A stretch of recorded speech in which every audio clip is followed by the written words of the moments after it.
Well, Jacksonville Fire and Rescue Engineer Vincent Harper has been recognized as Firefighter of the Year after his heroic efforts saved the life of his coworker during a stabbing attack in October of last year.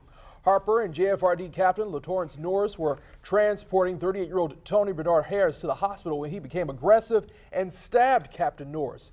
It was Harper's quick actions that helped to save Norris's life and earned him the Firefighter of the Year award. Congratulations, and we thank you for your service. That is definitely above and beyond. Oh, yes, That's right. definitely. Well, congratulations.